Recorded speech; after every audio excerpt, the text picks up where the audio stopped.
सुधा तुम इतनी परेशान क्यों हो? तो सुधा जी कहती है कि बेटे बहू ने हमारे साथ जो किया है उसे मैं भूल नहीं पा रही हूँ। मुझे बार बार बेटे की वही कड़वी बातें याद आ रही है। तो रामप्रसाद जी ने कहा तुम चिंता मत करो सुधा, मैं सब ठीक कर दूंगा। उन दोनों ने हमारे साथ जो किया है उसके लिए मैं उन्हें सबक जरूर सिखा कर रहूंगा।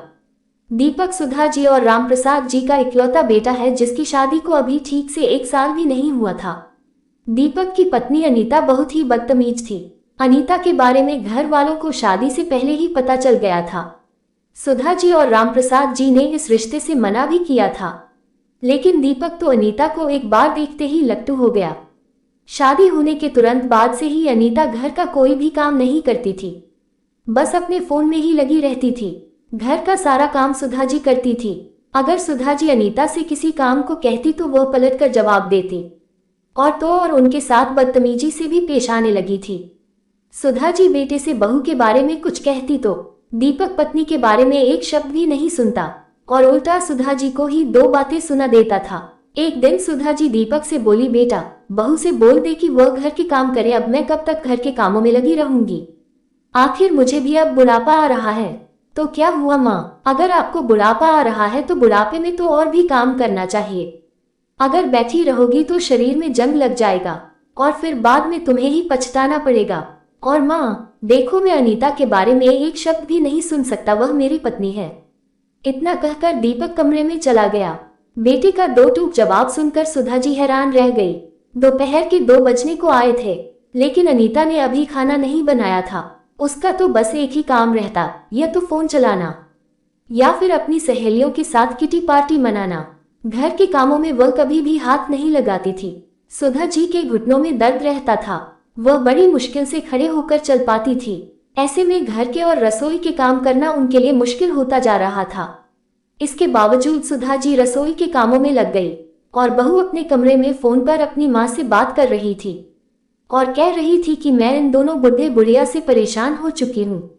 वह तो यही चाहते हैं कि मैं सारा दिन घर के कामों में लगी रहूं, लेकिन माँ सारे दिन घर का काम करना मेरे बस की बात नहीं।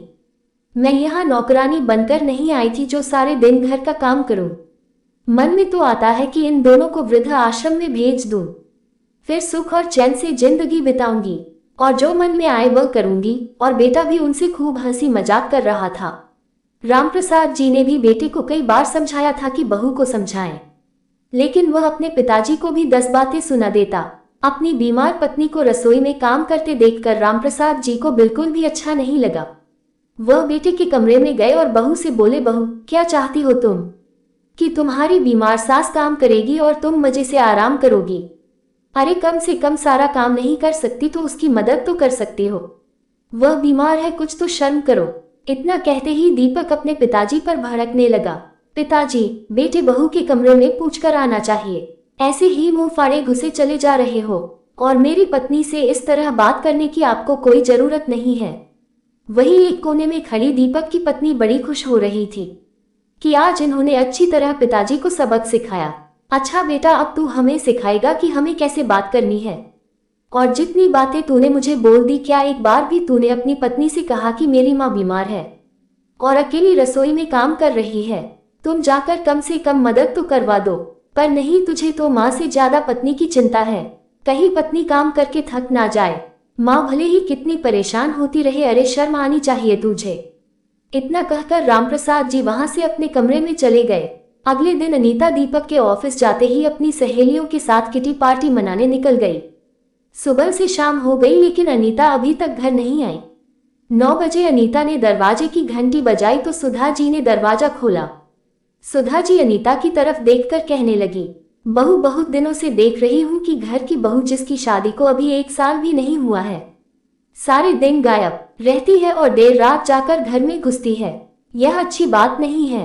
अगर तुम्हें इस घर में रहना है तो हमारे हिसाब से रहना पड़ेगा, वरना अपने पति को लेकर यहाँ से निकल जाओ।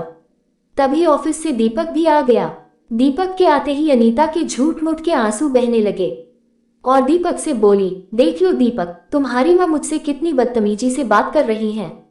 इन्हें मेरे घूमने फिरने से भी ऐतराज है। माँ ये सब क्या है? मैं आपसे कितनी बार कहा है, मेरी पत्नी को कुछ भी कहने की जरूरत नहीं है। वह मेरे पैसों से घूमती है, फिर आपको क्या दिक्कत है? मैंने इजाजत दी है इसे घूमने की, आप सिर्फ अपने काम से काम रखिए। दीपक अपने पिताजी से चिल्लाते हुए बोला। आवाज सुनकर रामप्रसाद जी भी आ गए। बेटा, क्यों इस तरह बात कर रहा है? अपने माँ से कौन सा गलत बोल रही है? घर की बहू अगर रात को 9 बजे घर में आए तो क्या अच्छी बात है? माँ, मैंने अब सोच लिया है, मेरी पत्नी अपनी मर्जी से जिंदगी जिएगी। आप लोगों को अपना हुक्म चलाने की कोई जरूरत नहीं है, कहकर दीपक अपनी पत्नी का हाथ पकड़ कमरे में चला गया। अब रामप्रसाद जी बेटे और बहू की हरकतों से बहुत ही परेशान हो चुके थे। उन्होंने एक लंबी गहरी सांस ली और सुधा जी से बोले, सुधा, अब बेटे और बहू को सब सिखाने का समय आ गया है। अगले ही दिन रामप्रसाद जी तैयार होकर बाहर निकल गए और सुधा जी से कह दिया कि सुधा, मुझे आने में देर हो जाएगी तो तुम चिंता मत करना। कुछ दिनों तक ऐसा ही चलता रहा। अब सुधा जी घर के काम तो करती ही थी, साथ में बेटे बहू की कड़वी बातें भी सुनती। एक दिन सुधा जी अपने बेटे से बोली, बेटा दीपक, आज मेरी तबीयत कुछ ठीक नहीं लग रही है, मुझे डॉक्टर के पास ले चलो। माँ, अभी मैं थोड़ा बिजी हूँ, अभी मैं अनीता को शॉपिंग करने ले जा रहा हूँ, कहकर दीपक घर से निकल गया। सुधा जी बेटे की तरफ देखती रह गई। शाम तक बेटा बहुत शॉपिंग करके वापस आए। तभी थोड़ी देर बाद रामप्रसाद जी भी घर आ गए तो बहू ने कहा कि लो आ गए तुम्हारे पिताजी, सारा दिन बस बाहर घूमने का ही काम है, पता नहीं ऐसा कौन सा काम करके आते हैं बाहर। ये सुनते ही बेटा बोलता है कि पिताजी ने जिंदगी में ना तो कभी कुछ किया है और ना ही कुछ कर पाएंगे। दीपक अपने बाबूजी की तरफ देखते हुए बोला। इतना सुनते ही सुधा जी को गुस्सा आ गया और उन्होंने एक जोरदार थप्पड़ बेटे के गाल पर रख दिया। गुस्से में दीपक अपनी मां पर हावी होने लगा। बेटे को अपनी पत्नी पर हाथ उठाते देखा रामप्रसाद जी से बर्दाश्त ना हुआ और उन्होंने पहले तो बेटे के गाल पर 2 जोरदार थप्पड़ जड़ दिए और फिर बहू बेटे का एक एक सामान उनके कमरे से बाहर फेंक दिया। आज रामप्रसाद जी का गुस्सा चरम सीमा पर था। पिताजी, यह सब क्या है? हमारा सामान बाहर क्यों फेंक रहे हो? अनीता चिल्लाते हुए बोली। बस बहू, कहीं ऐसा ना हो ये हाथ तुझ पर भी उठ जाए। बहुत दिन से तुम दोनों को बर्दाश्त करके आ रहे थे हम, लेकिन अब पानी सर से ऊपर पहुंच चुका है। मुझे पता था तू ये हरकत एक न एक दिन जरूर करेगा, इसलिए मैंने इसके लिए इंतजाम कर लिया है। तभी घर में 2 लोग प्रवेश करते हैं। सुधा जी उनके लिए पानी लेकर आती है। रामप्रसाद जी उन दोनों को पूरा घर दिखाते हैं। दोनों बेटा बहू ये सब देखकर हैरान रह जाते हैं कि यह सब चल क्या रहा है। घर देखने के बाद वह दोनों लोग रामप्रसाद जी को एक बैग पकड़ाते हैं और वहां से चले जाते हैं। उनके जाने के बाद दीपक अपने पिता रामप्रसाद जी से पूछता है कि यह लोग कौन थे और यहाँ क्यों आए थे। रामप्रसाद जी ने कहा कि बेटा, मैंने अपने बुढ़ापे का इंतजाम कर लिया है। ये लोग इस घर को देखने आए थे और अब इन लोगों ने ये घर खरीद लिया है और इस बैग में इस घर की थोड़ी सी रकम है। बाकी रकम से मैंने अपने और तुम्हारी माँ के लिए एक फ्लैट खरीद लिया है। हम वहीं चले जाएंगे और इस रहम से मेरा और तुम्हारी माँ का गुजर आराम से हो जाएगा। तुम अपना देख लो, अब तू और तेरी पत्नी कहीं भी जाकर अपनी जिंदगी आराम से जियो, हमें तुमसे कोई मतलब नहीं है। ये सुनकर बेटे के साथ बहू के भी होश उड़ गए। पिताजी, आप ऐसा कैसे कर सकते हैं? आपने एक बार भी यह नहीं सोचा कि हम कहाँ रहेंगे? आपको ऐसा करते हुए जरा भी शर्म नहीं आई? पिताजी, आपने ये क्या किया? सही किया बेटा, अब तक तो तू सिर्फ हमारे सामने बदतमीजी से पेश आता था, लेकिन आज तूने सारी हदें पार कर दी। आज तूने अपनी माँ पर हाथ उठाया, जो कि मुझे बिल्कुल भी बर्दाश्त नहीं है। माँ, पिताजी माफ कर दो, ऐसा मत करो, मुझसे गलती हो गई, मुझे ऐसा नहीं करना चाहिए था। बेटा और बहू दोनों गिड़गिड़ाते हुए बोले। मत बोल हमें माँ पिताजी, जो बेटा अपनी माँ पर हाथ उठा सकता है, पत्नी के प्यार में माँ बाप के प्यार को भूल सकता है, ऐसी औलाद की हमें कोई जरूरत नहीं है।